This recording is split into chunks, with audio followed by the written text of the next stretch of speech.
I am a stranger in the earth. Do not hide thy commandments from me.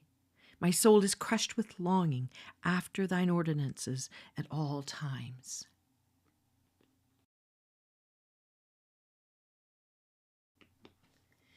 Let your light shine before men in such a way that they may see your good works and glorify our Father who is in heaven. Matthew 5:16.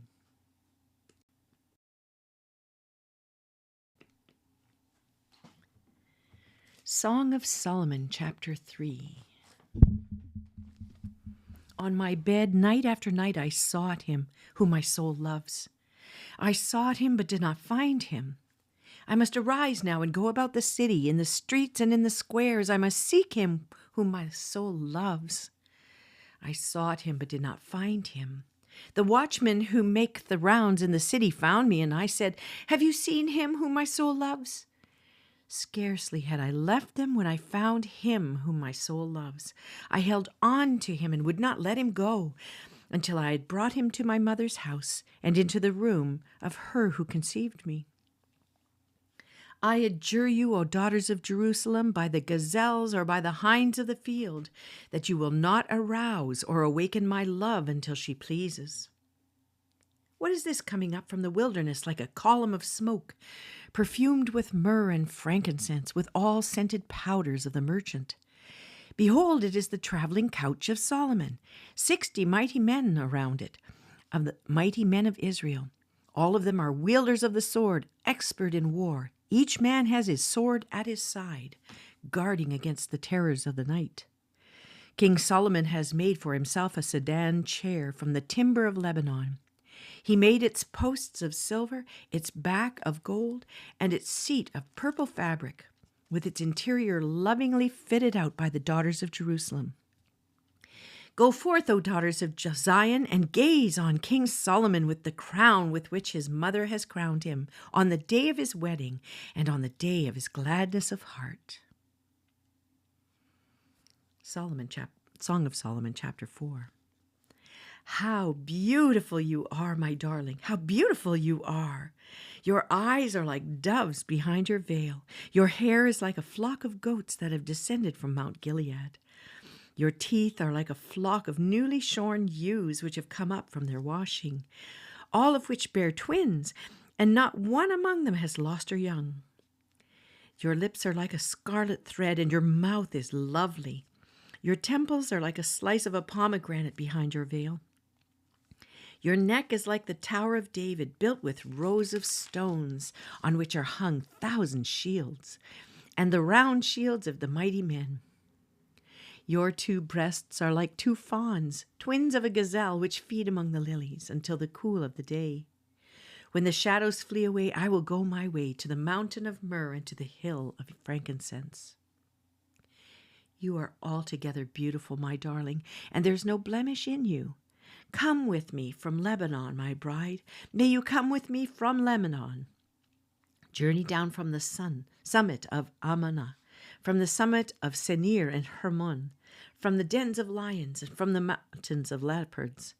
You've made my heart beat faster, my sister, my bride. You've made my heart beat faster with a single glance of your eyes, with a single strand of your necklace. How beautiful is your love, my sister, my bride. How much better is your love than wine, and the fragrance of your oils than all kinds of spices. Your lips, my bride, drip honey. Honey and milk are under your tongue, and the fragrance of your garments is like the fragrance of Lebanon. A garden locked is my sister, my bride, a rock garden locked, a spring sealed up. Your shoots are an orchard of pomegranates with choice fruits, henna with nard plants, nard and saffron, calamus and cinnamon, with all the trees of frankincense, myrrh and aloes, along with all the finest spices. You are a garden spring, a well of fresh water and streams flowing from Lebanon. Awake, O north wind, and come, wind of the south. Make my garden breathe out fragrance. Let its spices be wafted abroad. May my beloved come into his garden and eat its choice fruits. Psalm chapter 104, verses 10 through 25. He sends forth springs in the valleys. They flow between the mountains. They give drink to every beast of the field. The wild donkeys quench their thirst. Beside them, the birds of the heavens dwell. They lift up their voices among the branches. He waters the mountains from his upper chambers. The earth is satisfied with the fruit of his works. He causes the grass to grow for the cattle and vegetation for the labor of man, so that he may bring forth food from the earth, and wine which makes man's heart glad, so that he may make his face glisten with oil, and food which sustains man's heart. The trees of the Lord drink their fill, the cedars of Lebanon which he planted, where the birds build their nests, and the stork, whose home is the fir trees. The high mountains are for the wild goats. The cliffs are a refuge for the Shephanim. He made the moon for its seasons. The sun knows the place of its setting. You appoint darkness, and it becomes night, in which all the beasts of the forest prowl about. The young lions roar after their prey and seek their food from God. When the sun rises, they withdraw and lie down in their dens. Man goes forth to his work and to his labor until evening. Proverbs 24, verses 17 through 18. Do not rejoice when your enemy falls, and do not let your heart be glad when he stumbles, or the Lord will see it and be displeased and turn away his anger from him. 1 Corinthians 12, verses 1 to 31. Now, concerning spiritual gifts, brethren, I do not want you to be unaware. You know that when you were pagans, you were led astray to the mute idols, however you were led. Therefore, I make known to you that no one speaking by the Spirit of God says, Jesus is accursed, and no one can say, Jesus is Lord, except by the Holy Spirit.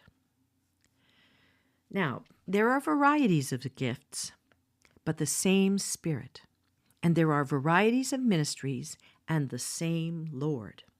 There are varieties of effects, but the same God who works all things in all persons. But to each one is given the manifestation of the Spirit for the common good. For to one is given the word of wisdom through the Spirit, and to another the word of knowledge according to the same Spirit, to another faith by the same Spirit, and to another gifts of healing by the one Spirit, and to another the effecting of miracles, and to another prophecy, and to another the distinguishing of spirits, to another various kinds of tongues, and to another the interpretation of tongues. But one and the same Spirit works all these things, distributing to each one individually, just as he wills. For even as the body is one and yet has many members, and all the members of the body, though they are many, are one body, so also is Christ. For by one Spirit we were all baptized into one body, whether Jews or Greeks, whether slaves or free, and we were all made to drink of one Spirit. For the body is not one member, but many. If the foot says, because I am not a hand, I am not part of the body, it is not for this reason any less a part of the body.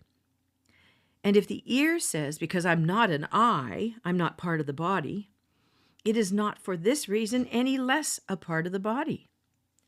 If the whole body were an eye, where would the hearing be? If the whole were hearing, where would the sense of smell be? But now God has placed the members, each one of them, in the body just as he desired. If they were all one member, where would the body be? But now there are many members, but one body. And the eye cannot say to the hand, I have no need of you, or again the head to the feet, I have no need of you. On the contrary, it is much truer that the members of the body which seem to be weaker are necessary, and those members of the body which we deem less honorable, on these we bestow more abundant honor, and our less presentable members become much more presentable, whereas our more presentable members have no need of it. But God has so composed the body, giving more abundant honor to that member which lacked, so that there may be no division in the body, but that the members may have the same care for one another. And if one member suffers, all the members suffer with it. If one member is honored, all the members rejoice with it. Now you are Christ's body and individually members of it. And God has appointed in the church, first, apostles, second, prophets, third, teachers, then miracles, then gifts of healings, helps, administrations, various kinds of tongues. All are not apostles, are they? All are not prophets, are they? All are not teachers, are they? All are not workers of miracles, are they? And all do not have gifts of healings, do they? All do not speak with tongues, do they? All do not interpret, do they? But earnestly desire the greater gifts. And so, I show you a still more excellent way.